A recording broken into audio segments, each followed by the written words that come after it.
함께 봉독한 말씀 창세기 26장 5절 말씀 중심에서 아브라함의 순종이라는 제목으로 함께 말씀을 통해 은혜 나누기를 원합니다. 지난주에는 우리가 노아에 대해서 살펴보았습니다. 명하신 대로 다 준행했던 노아, 어쩌면은 고대에 하나님께서 세상을 심판하시려고 했을 때 방주를 지어라 오랜 세월 동안 그런 인내하며 또 변치 않고 초지일관 처음 마음 그대로 끝까지 하나님 앞에 순종하며 귀한 사역을 힘들게라도 감당해냈고 완성하게 된 사실을 우리가 살펴보았습니다.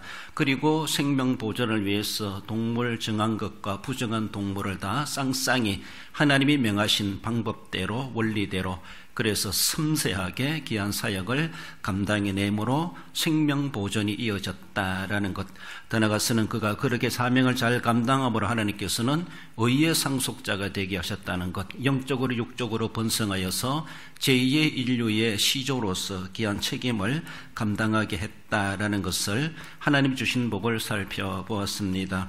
오늘은 우리는 아브라함을 생각할 때 우리가 익히 잘 알고 있는 아브라함이고 예수님을 믿는 사람들 중에 아브라함에 대해서 모른다면 정말 성경에 무지한 사람이다 이렇게 말할 만큼 아브라함에 대한 설교, 아브라함에 대한 이름, 아브라함에 대한 스토리 많이 들어볼 수 있습니다. 그리고 그만큼 성경은 아브라함을 아주 성경 기자들은 아브라함에 대해 상당히 조금 존경하는 그런 모습으로 아브라함의 치세에 대해서 그렇게 알려주고 있습니다. 그래서 우리가 믿음이나 순종이나 하나님을 향한 경외심이나 아브라함을 빼놓을 수가 없다 이렇게 볼 수가 있죠.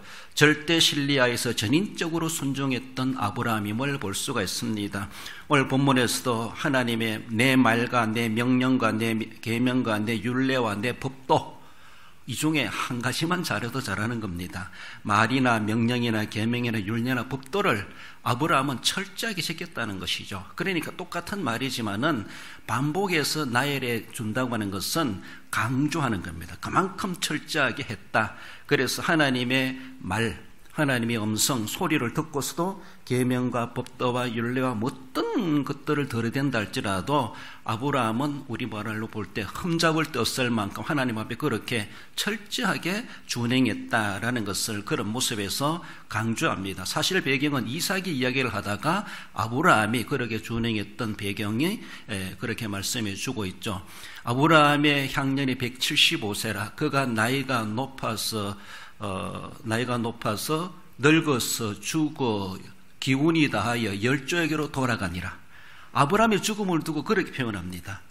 아브라함의 향년이 175세라 그가 나이가 높아서 죽었다 이래도 끝내도 돼요. 아브라함의 나이 175세라 기운이 나이가 높고 늙어서 죽었더라 이렇게 돼요. 기운이 다하여 죽어 열조에게로 돌아가니라.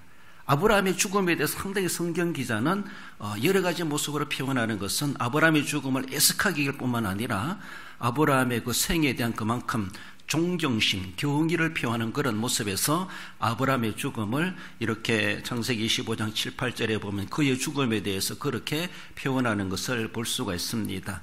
175세를 살았는데 나이가 많았다. 그리고 그는 늙었다. 기운이 다하였다. 죽었다. 열조에게로 돌아갔다. 이런 모습으로 아주 구구절절하게 그의 죽음을 애석해하며 그의 삶이 얼마나 은혜롭고 보람되고 우리에게 본이 되는가라는 것을 그렇게 보여줍니다.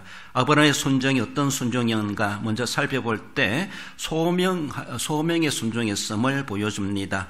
히브리서 11장 8절에 보면은 믿음으로 아브라함은 부르심을 받았을 때 순종하여 장래의 유업으로 받을 때 땅에 나아갈새 갈 바를 알지 못하고 나아갔으며 하나님은 아브라함을 부르셨습니다. 소명하셨습니다. 하나님은 알지 못하고 살아갔다고 볼 수가 있는데 하나님이 그에게 음성으로 나타나셔서 아브라함을 부르시고 본토 친척 아비 집을 떠나라고 하나님이 아브라함을 소명하십니다.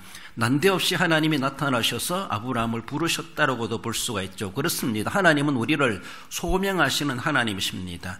우리를 구원자로 소명하실 뿐만 아니라 우리를 사명자로 소명하시기도 하십니다. 그래서 지금 여러분들도 아브라함과 다를 바가 없이 하나님께서 우리를 구원자로 불러주셨습니다. 소명하셨습니다.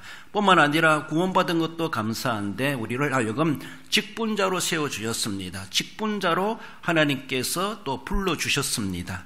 그러므로 하나님이 소명해 주심에 대해서 우리는 거기에 적극적으로 아브라함처럼 순종하는 것이 우리에게 복이라고 하는 것을 보여줍니다. 아브라함이 어떻게 순종했는가? 그건 믿음으로 순종했다고 하는 것을 보여주고 있죠. 아브라함의 순종의 원동력은 하나님을 믿는 믿음이라고 말을 할 수가 있습니다. 창세기 15장 6절에서도 아브라함이 여호와를 믿으니 여호와께서 이를 그의 의로 여기시고, 아브라함이 하나님을 믿었습니다. 믿음으로 의롭다 여김을 받는다는 것은 구약시대도 마찬가지입니다. 아브라함도 하나님을 신뢰하여 믿었습니다. 그 믿음을 보시고 하나님은 아브라함을 의롭다 여겨주셨습니다. 아브라함의 순종할 수 있는 원동력은 하나님을 향한 믿음이었습니다. 그 믿음이 아니면 우리가 하나님을 순종할 수가 없죠. 오늘날에 누가 무슨 좀 엉뚱한 명령을 내린다든가 지시를 한다든가 부탁을 한다든가 말을 할 때에 상대방을 못 믿으면은 그거 엉뚱한 행동 못 합니다. 힘들고 위험한 일들 못 합니다. 내가 왜 합니까? 이렇게 뒷걸음치게 되죠. 그러나 나에게 지시하시는 사람이, 내게 말하는 사람이, 내게 부탁하는 사람이 어떤 분인가, 그분에 대해서 내가 굳게 믿는다면은, 신뢰한다라면은 결코 그분은 나를 해롭게 할 사람이 아니라는 것, 나를 어떻게 안 좋게 하기 위한 명령이 아니라는 것을 믿기 때문에, 상대방을 믿기 때문에 상대방이 부담스러운 말을 한다 할지라도 거기에 대해서 동행해 주게 되고 준행해 주게 되고 들어줄 수가 있음을 봅니다. 순종의 원동력은 믿음이라는 것이죠. 우리가 교회를 하고 하나님을 섬김에 대해서도 믿어야 됩니다. 당에서 결정을 하고 재직해서 결정을 하고 했을 때에 그 공동체가 명하는 그 모든 일에 결정한 것을 우리가 신뢰성을 갖지 못하면은 함께하지 못합니다. 그러므로 지금 크게 보면은 하나님이 나를 부르셨구나, 하나님이 내게 말씀하시는구나, 하나님이 나를 세우셨구나, 거기에 준엄한 의식을 가질 때, 권위를 부여할 때에 그 믿음으로 순종할 수가 있습니다. 아브라함의 순종은 바로 즉각적인 순종임을 또한 보여주고 있죠. 하나님이 아브라함을 부르실 때 그는 순종하여 나아갔다. 갈 바를 알지 못하고 나아갔다. 밍적거리고 내일로 미니미락 내미락 하며 그런 것이 아니라 즉각적으로, 즉시 곧장 하나님의 말씀대로 그는 그렇게 임해 갔다라는 것이죠. 예수님이 12제자를 삼으실 때도 나를 따르라 했을 때 그들은 열일 제쳐놓고 그렇게 분주하게 자기 길에 종사하다가도 그 모든 것들을 버려두고 예수님을 따르니라. 예수님을 따라 제자가 된 사람들의 특징은 바로 그러했다는 것이죠. 거기에서 못 살겠네, 언제 떠날까 막 그렇게 호시탐탐 기다리고 있었던 사람도 아니라고 볼 수 있어요. 자기 일에 열심히 종사하고 분주하게 살아갔던 사람임에도 불구하고 예수님이 부르실 때 제자들은 즉각적으로 따름으로 인해서 예수님의 제자가 되었습니다. 어쩌면은 아브라함도 마찬가지죠. 하나님이 어떤 명령을 내리셨을 때 순종함이 있어가지고 자기 계산하지 아니하고 하나님의 말씀 일단은 즉각적으로 순종부터 시작했다라고 하는 것이 그의 순종의 특징이고 성공이다라고 볼 수가 있습니다. 그의 순종은 하나님의 목적대로 순종했다고 하는 것을 볼 수가 있죠. 장래의 기업으로 받을 땅에 나아갈새 갈 바를 알지 못하고 나아갔다라고 말씀하십니다. 창세기 12장 1절에서도 내가 내게 보여줄 땅으로 가라. 하나님은 아브라함으로 어쩌면 우리로 볼 때 무턱대고 가라고 하십니다. 동서남북 어디로 갈까요? 어디까지 갈까요? 미리 알고 가지도 않습니다. 좌표를 지정해 놓고 가는 것도 아닙니다. 목적지를 정해 놓고 가는 것도 아닙니다. 가다 보면은 하나님께서 알려주신다는 것이죠.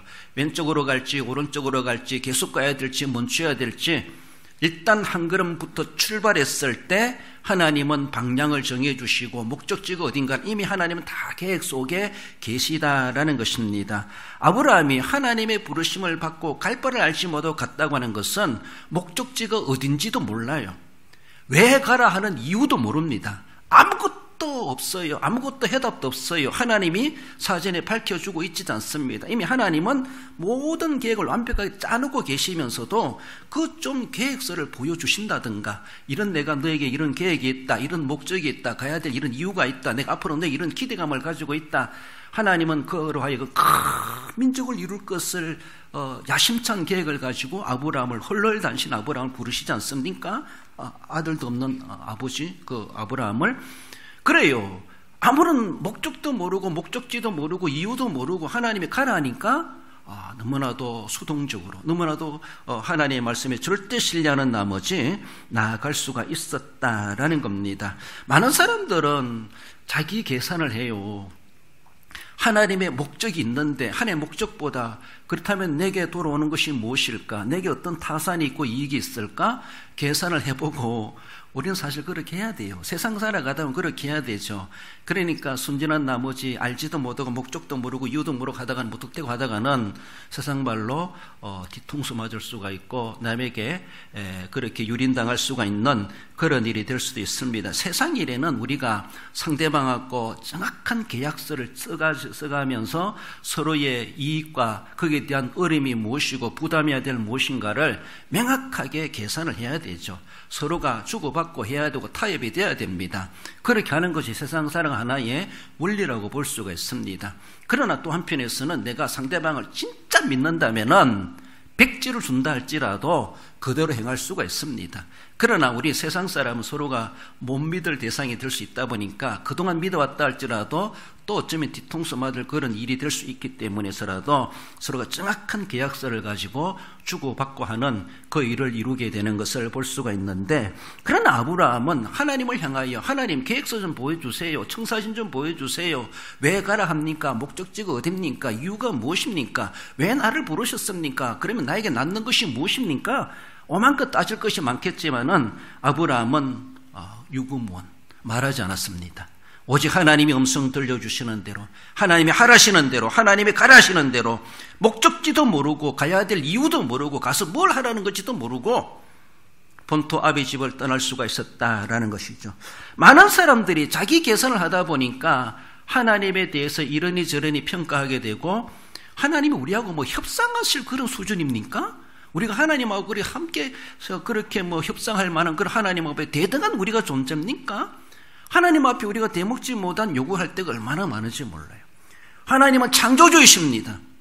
내 목을 쥐고 계신 하나님이에요. 나를 금방 죽이기도 하실 수도 있는 하나님, 무덤에서 죽은 자를 살리기도 하실 수 있는 하나님이십니다. 돌덩이를 통해서라도 아브라함 자손을 만드실 수 있는 하나님이십니다. 너 하기 싫으냐? 그럼 하지 마라. 내가 돌덩이를 통해서라도 너 같은 건 너보다 잘 쓰겠다. 하나님 하실 수 있어요. 그런 위대하신 하나님을 모르고 우리는 자꾸 하나님하고 협상하려고 해. 하나님하고 뭔가 동등시해가면서 하나님하고 뭔가 따지려고 해. 이것이 대먹지 못한 인간들의 하나님 앞에 도전하는 행위가 되게 돼 있고, 하나님이 밝혀주지 않으면 난 못하겠습니다. 하나님 앞에 그것을 요구하는 것이 얼마나 불신앙인가. 그러나 아브라함이 하나님을 절대 믿은 나머지 그 모든 순종의 원동력은 믿음이라고 말씀드린 것처럼 어떤 목적이든지 어떤 이유든지 왜 가라 하는지 어디까지 가라 하는지 이유가 무엇인지 모르고 일단 그는 하나님 앞에 순종했다라는 것이죠. 순종하여 가다 보니까 세겜 땅 모래 상수리 나무 아래 이르렀을 때에 하나님이 거제사 나타나셔서 하나님이 내가 너를 이곳에 온 목적이 이것이다 라고 그렇게 밝혀주시죠. 창세기 12장 7절에 보면 이르시되 내가 이 땅을 내 자손에게 주리라. 그가 세겜 땅 모래 상수리 나무 있는데 왔을 때 하나님이 그때서 나타나십니다. 그래, 네가 이곳까지 왔구나. 동서남북을 바라보라. 내가 이 땅을 내 자손에게 주기 위해서 내가 너를 이곳으로 가게 했다. 바로 이 땅이 너가 살아가야 될 터전이고 너희 후손들이 이 땅에서 누리고 복을 누리게 될 것이다. 하나님께서 그제서야 밝혀주십니다. 목적지라고 오니까, 목적지도 모르고 왔죠. 일단 가라고 하는 곳이 가니까 하나님께서 거기서 나타나셔서 이 땅을 내 자손에게 주리라. 그것을 위해서 하나님이 이곳으로 가게 하셨고 오게 하셨다라는 것. 결국 하나님은 모든 계획을 가지고 세우시고 목적 있게 하나님은 일들을 이루어 가십니다. 나는 아무 생각 없고 아무것도 보이지 않고 이 눈에 아무 증거 보이지 않아도 하나님의 말씀에 절대 신뢰하여 나아갈 때 하나님은 분명히 하나님의 목적대로 우리 순종을 보시고 하나님께서 그렇게 밝혀주시고 이루시는 우리 하나님이시다라는 것이죠. 결코 우리를 불러주심에 대해서 부도내실 하나님이 아니시라고 하는 것을 우리는 아브라함의 순종을 통해서 우리가 그 순종을 배워갈 수 있어야 할 것입니다. 아브라함의 순종이 무엇입니까? 그는 독자를 바치는 순종을 했음을 봅니다. 창세기 22장 2절에 보면 여호와께서 이르시되 내 아들 내 사랑하는 독자 이삭을 데리고 모리아 땅으로 가서 한 산 거기서 그를 번제로 드리라. 아브라함의 생애 속에서 독자 이삭을 바친 스토리를 안 할 수가 없죠. 그렇죠? 어디 무슨 이야기를 해도 아브라함 이야기하면은 정말로 갈 바를 알지 못하고 부름받아 나아간 것뿐만 아니라 그가 살아가면서 100세에 얻은 아들이 있는데 헐헐단신 독자 이삭, 100세에 낳은 아들 그 독자 이삭을 하나님은 모리아산에 가서 바치라. 3일길을 찾아가가지고 그 한 산에서 하나님이 지목하신 산에 올라가서 그를 잡아 죽이라. 하나님 앞에 불태워 제물로 드리라. 청청병력과도 같은 이런 하나님의 명령이 떨어졌습니다. 그 명령에 대해서 아브라함이 왜 바쳐야 됩니까? 왜 그 3일길을 가야 됩니까? 요 가까이 살 수도 있고 그리고 어떻게 사람을 잡아 죽일 수가 있습니까? 100세의 아들 주신 아들을 죽일 것 같으면 바치라 할 것은 왜 주셨습니까? 오만 할 말이 얼마나 많겠습니까? 그러나 아브라함은 아무 말하지 않고 어쩌면 자기 아내 사라하고도 상의도 안 했는 것 같아요. 자기 혼자만 끙끙 앓아가면서 그 제사할 준비를 하고 독자 이삭을 데리고 3일 길을 걸어서 모리아산을 찾아갔다라고 말하지 않습니까? 여러분들 남도 아니에요. 눈에 넣어도 안 아플 자기 하나밖에 없는 아들 하나를 죽여가지고 불태워서 제물로 드리라는 것, 불태워 죽이는 것, 불태워 제물로 드리는 것 고사하고 어찌 아들을 내 손으로 잡아 죽일 수가 있습니까? 여러분들이 집에서 기르는 닭모가지 비타는 것도 쉽지가 않아요. 여러분들 애지중지 길렀던 그 애양견, 아니 내가 몇 년 동안 길렀던 소도 송아지 키워가지고 팔 때요 마음이 안 좋아요. 그렇지 않아요? 송아지를 떼보내도 도살장으로 보내는 것도 아니에요. 송아지는 분갈시켜놨는데도 그것도 정말 자식같이 기르는 가축이기 때문에 못해요. 내가 애지중지 키운 그 가축도 내 손으로 못 잡아요. 그게 정상적인 사람인 것 같아요. 그게 가슴을 가진 사람이죠. 그런데 100세에 얻은 아들을 내가 칼로 찔러 죽여 피를 빼서 하나님 앞에 불태워 드린다고 하는 것은 이건 제정신이 아니에요. 그렇게 한다고 하는 건요. 어찌 그런 명령을 하나님이 내리실 수가 있는가? 집에 있는 양 한 마리를 잡아 죽이는 것도 쉽지가 않아요. 내 손으로. 그렇습니다. 가족 같은 동물도 내가 못하는데, 못할 수 있는데, 그게 정상적인 사람의 마음인데, 하나님께서는 아브라함에게 100세에 주신 아들을 죽이라는 것이죠.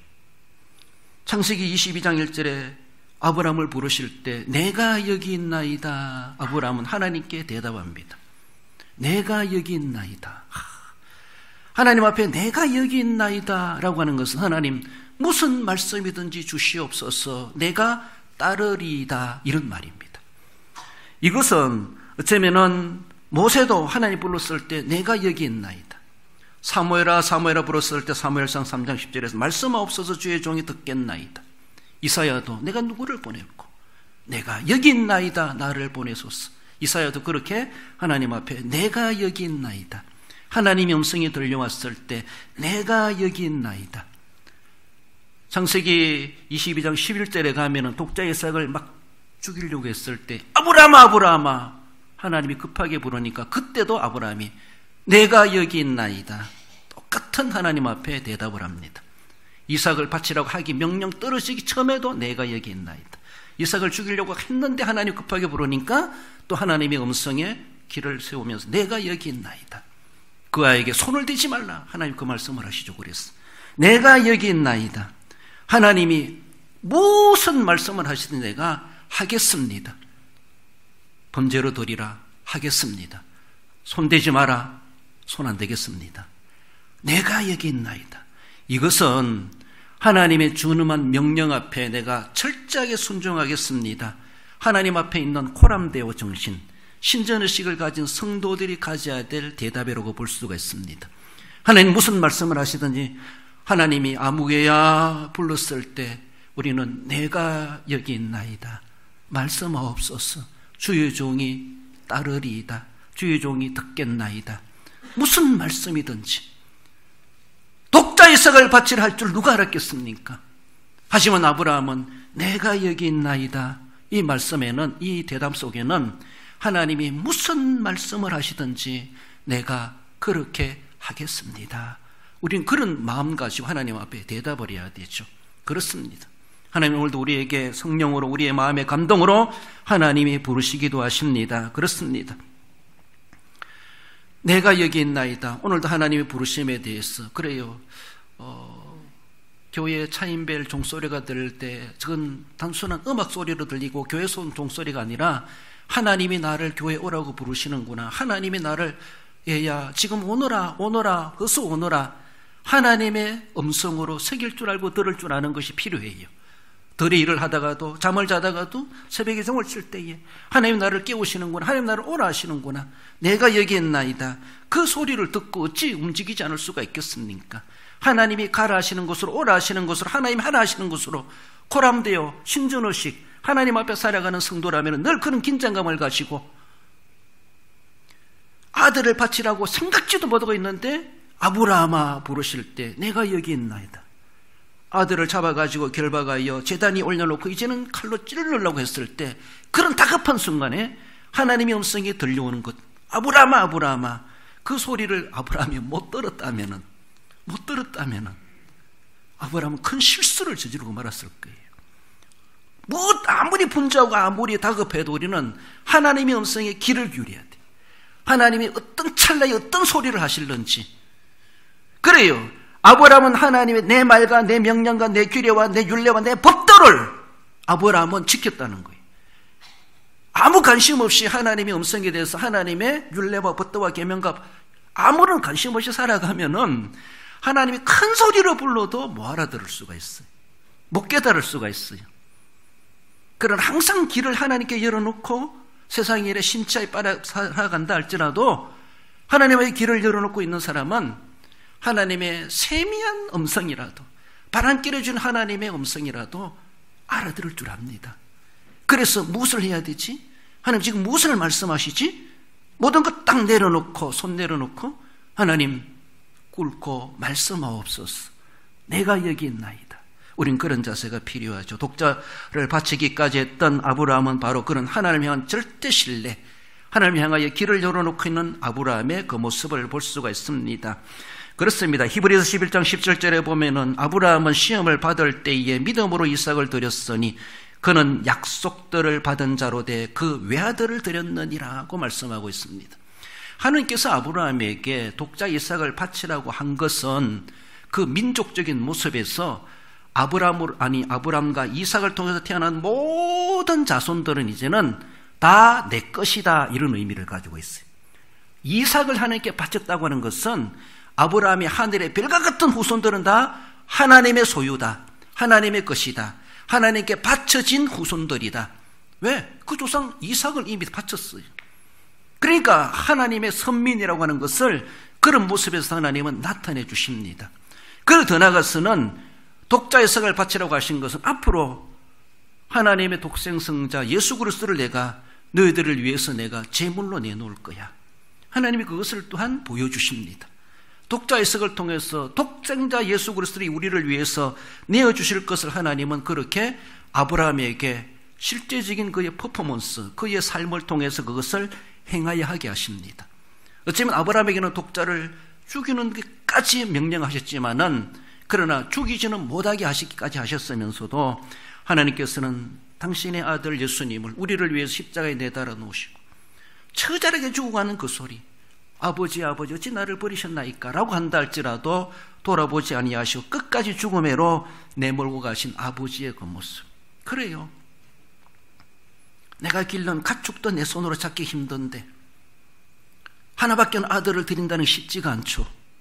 드리라 했으면서도 아브라함에게 하나님 그만 그거까지 그렇게 수도를 명하셨으면서도 우리 하나님 아버지께서는 우리 억만 죄를 해결해 주시기 위해서 예수님을 죽게 하시는데 스톱 버튼을 누리지 않았습니다.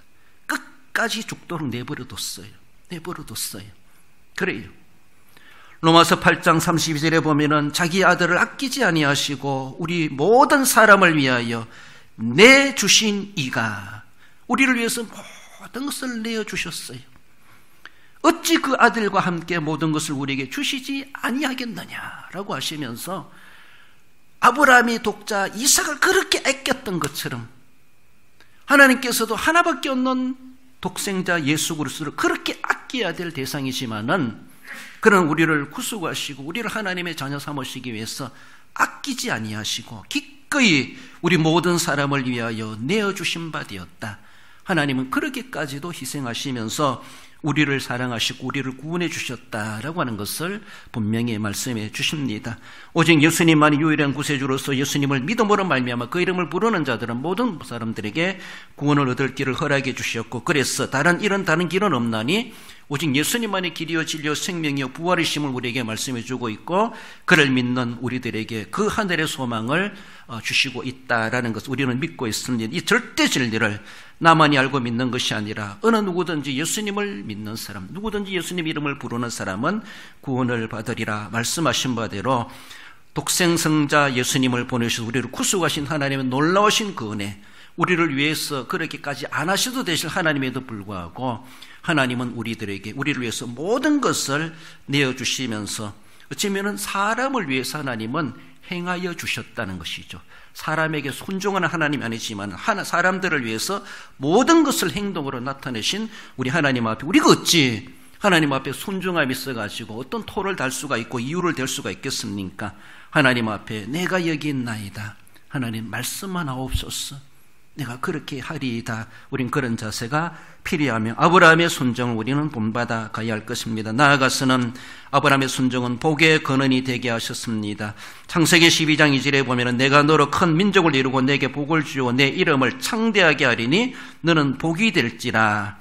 이전 성경에 너는 복의 근원이 될지라 이런 말씀이죠. 어쩌면 너는 복의 근원이 될지라 이 말씀이 더 우리에게 더 익숙하고 더 이해가 쉽지 않겠나 그런 생각이 듭니다. 그래서 그는 복의 근원의 하나님의 명령을 받았습니다. 이미 복된 자이기도 불구하고 앞으로 너는 복의 근원이 되어야 된다. 복이 되어야 된다. 남들에게 저주하는 자가 아니라 남들을 복되게 하는 자가 되어라. 하나님이 그에게 이런 사명을 주셨다라는 것이죠. 그것도 하나님의 명령입니다. 하나님의 율례요 법도입니다. 하나님은 성을 들었습니다. 그러면 그는 복을 주는 자가 되어야 되고 복이 되어야 된다는 것이죠. 그래서 아브라함처럼 믿음을 가지고 아브라함처럼 순종하는 자에게는 아브라함이 받은 복처럼 너희들도 그런 복을 받을 수 있다. 그 후손들에게 교훈해 주시는 것이고 오늘 저와 여러분들에게도 아브라함처럼 하나님 앞에 그렇게 경외하며 믿음으로 순종할 때에 아브라함이 복의 근원이 된 것처럼 오늘 우리들에게도 그 복의 근원의 은혜를 우리에게 주신다는 것을 말씀해 주시기도 하십니다. 이는 아브라함을 소명하시면서 아브라함이 과연 앞으로 어떤 인물이 될 것인가 라고 하는 것을 그렇게 암시해 주게 되고 하나님은 아브라함에게 기대감이 크시다 라고 하는 것을 보여주십니다. 이런 기대감과 이 아브라함의 인생의 설계도를 가지고 하나님 다 짜놓고 아브라함을 그의 본토 친척 아비 집을 떠나라 말씀하셨습니다. 이런 원대한 계획표를 하나님 다 보여주시고 우리에게 그래 그곳으로 이민 가라 하면 얼마든지 갈 수 있어요. 그러나 아무 계획서도 안 보여주고 아무런 말씀도 안 하시고 무작정 떠나라고 하면은 어찌 갈 수 있겠습니까? 그런 아브라함은 갔다는 것이죠. 알고 보니까 하나님이 아브라함에게 하여 이런 계획서를 가지고 넌 앞으로 복의 근원이 될 거야. 큰 민족을 이룰 거야. 하나님은 이런 이미 계획서를 가지시고 다 짜놓고 아브라함을 이미 가게 하셨고 그래서 지금까지 순종해 온 그대로는 앞으로 복의 근원이 될 것이야. 넌 앞으로 복을 비는 자, 복을 주는 자가 되게 될 것이다. 이것을 말씀하십니다. 오늘 본문의 말씀은 이삭 시대에 흉년이 있었다 그렇게 말합니다. 아브라함 시대 때도 흉년이 있었는데 이삭 시대에도 큰 흉년이 있어가지고 이삭이 정말로 블레셋 지역으로 내려가며 그래서 목축을 하면서 그렇게 풀을 찾아 다니면서 농사를 지으며 하는데 그 흉년 가운데 많은 사람은 흉년 때문에 제대로 풍년의 곡식을 거두지 못하는 그런 때에 이 이삭은 농사하여서 그 해에 100배의 수확을 거뒀다라고 하는 말씀이 오늘 본문에 앞서 있는 배경의 말씀입니다. 그러면서 오늘 본문의 5절 말씀을 주시면서 이 이삭이 이런 복을 받게 되었던 것은 아브라함이 바로 하나님의 말씀, 하나님의 명령, 하나님의 계명, 하나님의 율례, 하나님의 법대로를 그렇게 지켰다라는 것을 성경 기자는 표현해 주고 있습니다. 어쩌면 이 흉년 시절에 모든 사람들이 아우성치는 그런 시절에 흉년을 무색해 할 만큼 이삭은 그해 농사 지어가지고 사람들이 부러워할 만큼 어쩌면 풍년 시대도 아닌데 풍년 시대도 그런 많은 수확이 없었을 텐데 보란듯이 100배의 수확을 거두는 그런 모습의 결과가 그 원초적인 기원이 어디 있는가? 아브라함의 순종, 아브라함이 복의 근원이 될 것이다 라고 하는 것을 축복하신 하나님의 말씀에 의하여서 이삭은 그 복을 받았다는 것이죠. 그렇습니다. 천대까지 이르러 복을 주신다고 말씀하시지 않습니까? 하나님께서는 이미 아브라함에게 그렇게 말씀하신 것처럼 아브라함 시대는 큰 어쩌면 물질적으로 가시적으로 물리적으로 그래 큰 번성한다기보다 이제 아들 시대에 와가지고 점점 이제 이삭도 거부가 되고 흉년을 무색할 만큼 엄청난 수확을 거두게 되고 그의 아들들을 통해서 이제는 야곱이 태어나고 12아들들이 태어나고 이렇게 족장이 생겨나면서 이스라엘 나라로 세워져가는 그런 모습을 그렇게 암시해 주고 있습니다. 흉년이 있다 할지라도 무슨 일이 있다 할지라도 흉년도 능가하시고 흉년도 초월하시고 우리 하나님이시라고 하는 것을 그것이 아브라함의 하나님이요 이삭의 하나님이 이스라엘 하나님이요 우리의 하나님이시다라고 하는 것을 분명히 그렇게 보여주십니다. 그의 아버지 아브라함이 하나님께 철저하게 순종한 데 기인하여서 그의 아들 이삭도 이런 복을 받게 되었다라는 것. 오늘 본문의 말씀에 이는 아브라함이 내 말을 순종하고 내 명령과 내 계명과 내 율례와 내 법도를 지켰음이라 하시니라고 말씀하고 있습니다. 이런 조상이 있으면 얼마나 좋아요. 조상덕이다, 조상덕택이다. 그래요. 우리도 오늘 이 시대 한 사람의 조상입니다. 왜? 우리 오늘도 자녀손들이 있습니다. 그들 앞에 나도 오늘 이 시대에 21세기 시대 한 사람의 아브람과 같은 인물이 되어야 되죠.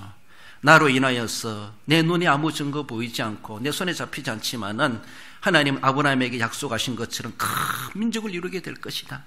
너는 복이 될 것이다. 복의 근원자가 될 것이다. 너의 후손이 그렇게 복을 받을 것이다. 그렇게 순종하고 경외하고 하나님의 말씀을 지켜간 자에게 아브라함의 그 순종이 얼마나 귀하게 여겨주는지 말을, 명령을, 계명을, 율례를, 법도를 지켰음이라. 이렇게까지 나열해 주면서 아브라함의 순종을 강조해 주고 그 순종의 경의를 표하는 성경 기자의 그 모습을 보여주고 있습니다. 명령이 무엇입니까? 미시메테 메레트라는 그런 단어인데 지키도록 주어진 하나님의 모든 말씀 그리고 말, 하나님의 말씀 콜이란 말인데 그것은 하나님의 음성, 소리, 목소리. 그렇죠. 아브라함아, 아브라함아. 음성으로 들려오게 되죠. 하나님 주시는 명령이 있습니다. 모든 말씀 지키도록 주라고 주신 명령이 있습니다. 계명이 무엇입니까? 그건 법규화된 명문화되고 기록된 말씀. 나중에 모세시대 때 이제 성문화되게 되죠. 기록으로 남겨지게 되죠. 율법이. 그리고 율례, 훅하는 그런 단어인데 마음속에 새겨두어야 될 불변의 하나님의 규례와 진리, 마음에 새겨두어야 되는 것을 율례라 그럽니다. 그리고 법도란 말은 토라는 말인데 도덕원칙, 특히 십계명이나 모세 오경을 가리킨다. 이렇게 토라 이렇게 말하죠. 율법, 법도라는 것입니다. 바로 십계명이나 모세 오경, 창출, 내민, 신 이런 것들 절대 율법서로 이야기하는 것. 이런 어떤 말씀이든지 책으로 주시는 말씀이든지 음성으로 들려오는 소리 음성이든지 그리고 또 우리 마음속에 감동 주고 새기는 것이든지 다 하나님이 주시는 하나님의 말씀이라는 것이죠. 음성이 들려왔어요. 들은 사람이 있고 못 들은 사람이 있어. 들은 사람은 들은 대로 순종해야죠. 마음에 감동이 있어요. 성령께서 감동을 주십니다. 이걸 소멸하면 안 된다는 것이죠. 하나님이 그것을 통해 내게 지금 뭔가 말씀하셨다는 것이죠. 감동대로 따르는 것이죠. 말씀이 기록되고 있어요. 성문화되었어요. 말씀을 보면서 말씀대로 지켜가야 되죠. 말씀이 선포되고 있어요. 오늘날에는 선포되는 말씀을 사람의 말로 받는 것이 아니라 하나님의 말씀으로 아멘으로 받을 때 내가 여기 있나이다. 이런 자세가 아브라함의 자세, 아브라함의 자세. 우리 창세기 22장 18절 읽어봅시다. 또 내 씨로 말미암아 천하 만민이 복을 받으리니 이는 내가 나의 말을 준행하였음이라 하셨다 하니라. 할렐루야. 그렇습니다. 내 말을 준행하면은 내 씨가 천하 만민이랄지라도 복을 받으리라. 이런 말씀을 준행하는 자에게, 그 가정에, 그 가문에, 그 민족의, 그 국가에 하나님께서는 복된 나라로, 복된 민족으로, 복된 가문으로, 복된 사람으로 하나님께서 그렇게 주시겠다. 하나님의 약속, 하나님의 약속대로 아브라함이 그 약속대로 하나님의 복을 받았고 그 민족이 복된 민족이 되었던 것을 봅니다. 아브라함의 순종, 소명에 순종하고 독자를 바치기에 순종하고 복의 근원이 되는 사명을 신실히 순종했다는 것을 기억하십시다. 말씀을 맺습니다. 우리 성도 여러분, 하나님의 부르심에 전인적으로 순종했던 아브라함의 순종을 우리에게 모델로 제시해 주고 있습니다. 이것저것 따지지 말고 전인격적으로, 정말로 알고 깨닫고 행동으로, 정말로 전인적으로 하나님 앞에 우리는 순종해야 되지, 그저 머리로만, 그저 행위적으로만, 가식적으로만 하는 것이 결코 아니라는 것입니다. 하나님의 명령에 무조건적인 순종, 따질 것 없어요. 하나님 말씀 따져본들 원점이에요. 따져본들 하나님 말씀 이해해서 따를 수가 없어요. 어쩌면 세상 말로 좀 무식하다 이긴다 할지라도 무턱대고 하나님의 말씀엔 그렇게 할 필요가 있어요. 세상에서는 좀 따질 게 필요해요. 타산을 따져야 됩니다. 개선돼봐야 돼요. 그러나 하나님은 아니에요. 하나님과의 관계에서는 하나님이 무슨 말씀을 하시든지 내가 여기 있나이다, 이 자세가 필요하죠. 만민에게 복의 근원이 되는 순종해야 될 것이죠. 나로 인하여서 우리 가정이 복을 받고 자손이 복을 받고 이웃이 복을 받고 나라와 민족이 복을 받고 동네 사람들이 복을 받도록 해야 되죠. 사람이 저 사람 때문에 도저히 못 살겠어, 저 사람 때문에 기분 나빠, 저 사람 때문에 교회 안 가고 싶어, 이런 저주의 근원이 되면 안 된다는 것이죠. 복의 근원이 돼야 되고 복을 주는 자가 돼야 되고 저 사람 옆에 사람이 모여들도록 해야 되고 나 그 사람 옆에 가고 싶다, 막 이런 모습이 돼야 되지. 이게 아브라함이 아닙니까? 그러니까 너도 나도 아브라함 우리의 조상이다, 막 서로 같이 기세우잖아요. 복의 근원이 되는 그 순종, 복의 근원의 사명을 우리는 명령받았습니다. 아브라함의 순종을 본받는 성도로서 아브라함이 그 복을 받은 것처럼 그 놀라운 복을 계속 받아 승리의 삶을 살아가시는 우리 모든 성도 여러분들 되시기를 주님의 이름으로 축원드립니다.